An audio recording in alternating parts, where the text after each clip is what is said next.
Hello गते को सानाम को जोहार और साउते सगुन दाराम इना आरो मिटन हुडिंग माचा ब्लॉग रे तो चेल के हना पिया सानाम को आसो कने अडी बेस गे हना पिया इन होडी नपाय गे हनिया और सानाम को के सगुन रुंडो परब और जदियो नोआ दो होलाना वीडियो कना इन तेहिन एडिट दा माने रुंडो ताहे कना होलानो और इन तेहिन वीडियो एडिट रे समय नाम गदी जेदा से होला तो तमे के माने आरकी आयु बिरा तो शरीरटा खराब चाबालेन तिया जे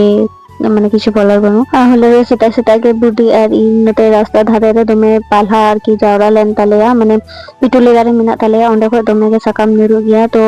মি গাটা জাওরা লেনা তো ওনা হতে বুদ্ধি ওন্ডে সেটা বরা মিটিং করে যে চলো তাহলে ওনা को जो জাওরা কালাম আর জায়গা সঙ্গে মানে ইসিন মাসাং তো গানো ওনা দিয়ে তো ওনা গলিং করা কান তাহে আর নতে সাজয়ু টাকা চন্দা কাটায় আদি বিরা কাটায় কে যেটা সে তো কামি তো বাই চালা কানা আর আলে হানালিং তো তো কামি को চালা যাবা রাস্তা ধারে দিয়ে ছোট পালহা को जो samtao kate ura re idi por chalaning mane chaling doho lida holong jonne ado ona chale ko gin chaka raka kan tahe ado mane sita kora lekha do che huya ona chale do tase rohor huya chida se loho daha bako lahuda ona hote chaka raka kan tahe ar chaka raka kate in tase rohora kati situng re mane situng hawe di rohor chaba doba to hawe hoje in bhagiti jete dak ko bang tahen ma আর নতে এই reeling কুড়িরান কুড়ি গিদ্র নিয়ে বুটি আর ইনজামাই উনকিন বলি একান তাহে আর দমে নিতার খতে দেব কয়ক কা গিয়ে তো সেটা দিয়ে যত কামি को সান্টাও সুত কাতে বই কিলোমিটার রিয়া হয় যত কামি को সান্টাও সুত কাতে ইন দুরু না নাকি জন্যে আমি সেটা কয়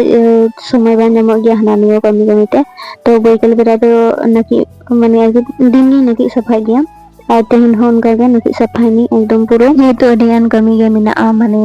ইমনা দর্শন को छाड़ाव हुआ हेनतेन आदि रकम कमी हिना रुंडो काना जेहेतु तो ओना होते तातरी नाकी साफायना नाकी साफा कते हा जेहेतु आदा रसुन हो बांग ताहे कना तो ओना को अगु हुआ तो ओना होते तातरी नाकी साफायनी नाकी साफा कते मेरम को चला और आले उरा को सुडे गे मेरम को तो ठुकाव को ताहे कना माने आले तो रास्ता हाना परम अनवा परम तो जाय हो कैनल मेना ओंडे के ठुकाव को ताहे एलना तो पिया मेरम को थाहे कना पिया मेरम अगु सुद कते इन चलाना सब्जी वाला ठेन माने सब्जी वाला ठेन बुडी सब्जी को अगु कते जाबो मेता थे आदो ओना पर इन चलाना पैसा को दियो तो আর পয়সা কই দিটো কতে নন্ডে উনি হারাম যেতে কেটে গল্প করা হয় না আর নতে এডিটিং করিতে কিন্তু তাহে কানা মানে এডিটিং করিতে কিন্তু হারাম সাথে কিন্তু গল্প কান না যেহেতু দদু হইতা লাগে तो ओंडे को हे पर इनी लगाना आदा रसुन को छाड़ाओ चेदा से अडियान कमी मिना इसिन बारा तके हा अडी हिंदुआ तो ओना होते ते इन उड़ा रे हे कते के आदा रसुन को छाड़ाई लगाना जदि आले तो बेसी गान तो बाले पिठया आले तो अल्प गेले हर और छोटा गोटा गोटी हर जे कटी गिद्रो हेना को ताले सेरकम तो बांग और जम हर तो खूब कम हेना लिया बुन हर অকল খুব একটা উন্নত তো বাংলা জম গিয়া তো ওনাতে অল্প নিতুম লিখা যেহেতু করা হইয়া ওনাতে অল্পকে করাও লিগালে আর যাই হোক অল্প করাও আর ধিরাম করাও কামি তো সেই একগে প্রসেস তো সেই একগে তো ওনাতে আদা রসুন গুন ছাড়াও কেদাম তো ছাড়াও পর যত রেডি কাদা আর রেডি কাতে নতে ইনটো বাই ইসিং কাদা ইনজা আগে ইসিং কাদা মানে উনি যত কিছু করাও কাদা হলালো चेदा से इनी मेताय काना ताहले आम तो कोनो दिन बाम इसिन गया तेहिन तो आम गे इसिन में और सत्यि कथा बोलते आय हो हठात करे जे च मने होयान दे बांग तेहिन तो इनी इसिना तो जाय होक भागे गे इसिन लिदाय आय दो नते घंटा गांथने बेसिर भागे शुधु और मसला को तो इंगिन एम कदा और बाकी को तो बुलुंग मुलुंग को जतो इंगिन एम कदा आदो शुधु घंटा गरो का दिया ताव रे हो गरो का दिया ए अनेक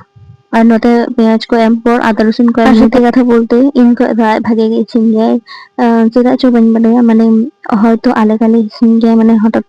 কোনোদিন যে ডেইলি ইসিন গিয়ে সেরকম তো বাং তো যখন মন হয় তাই তখন ইসিন গিয়ে বলেছে যে কি জানি বানি বাড়িয়া তো যখন ইসিন গিয়ে ভাগে গিয়ে ইসিন গিয়ে আর নতে ভাই নি মিটাই গান থে যে চেলকা করা হইয়া তো আই তে যদি কিছু করা কান থানা আই মিটিং গিয়ে যে ইন যখন ইসিনিং তখন আম তালারা কথা লম নিয়া ইনজা মনের মতো ইসিন হসিন না আর যাই হোক ইনখো তো ভাগে গিয়ে ইসিন বাসান গিয়ে আর যদিও ইন সেরকম ইসিন বাসাং বানি বাটাই রে কোনোদিন নোয়া কথা তো বাই মিটিং গিয়ে যে খারাপ হই কেনা সে ছে নুনকা আছে হাঙ্কা বাই মিটিং গিয়ে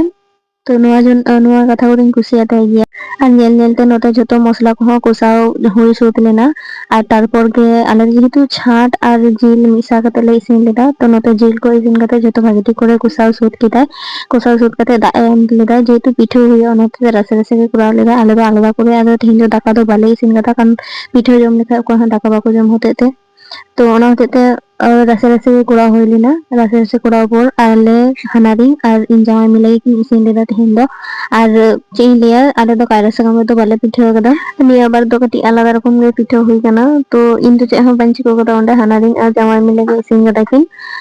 तो उनकिन ᱛᱮᱜᱮᱧ ᱤᱥᱤᱱᱮᱫ ᱠᱟᱱ ᱛᱟᱦᱮᱱᱟ ᱟᱨ ᱤᱧ ᱛᱤᱧ ᱵᱷᱤᱰᱤᱭᱳᱮᱫ ᱠᱤᱱ ᱛᱟᱦᱮᱱᱟ। ᱟᱨ ᱤᱧᱟᱹᱜ ᱛᱮᱦᱮᱧ ᱨᱮᱭᱟᱜ ᱵᱷᱤᱰᱤᱭᱳ ᱚᱠᱟ ᱞᱮᱠᱟ ᱯᱮ ᱵᱩᱡᱷᱟᱹᱣ ᱠᱮᱫᱟ ᱚᱵᱚᱥᱥᱳᱭ ᱠᱚᱢᱮᱱᱴ ᱠᱟᱛᱮ ᱯᱮ ᱞᱟᱹᱭᱟᱹᱧᱟ। ᱟᱨ ᱛᱮᱦᱮᱧ ᱨᱮᱭᱟᱜ ᱵᱷᱤᱰᱤᱭᱳ ᱡᱩᱫᱤ ᱯᱮ ᱠᱩᱥᱤᱭᱟᱜ ᱠᱷᱟᱡ ᱞᱟᱭᱤᱠ ᱟᱨ ᱪᱷᱳᱴᱴᱚ ᱠᱚᱨᱮ ᱯᱮ ᱠᱚᱢᱮন্ট ᱦᱚᱴᱚ ᱠᱟᱜᱼᱟ। ᱢᱟ ᱛᱚᱵᱮ ᱛᱮᱦᱮᱧ ᱫᱚ ᱱᱚᱝᱠᱟ ᱜᱮ, ᱧᱟᱯᱟᱢ ᱦᱩᱭᱩᱜᱼᱟ ᱟᱨᱦᱚᱸ ᱢᱤᱫᱴᱮᱱ ᱵᱷᱤᱰᱤᱭᱳ ᱨᱮ।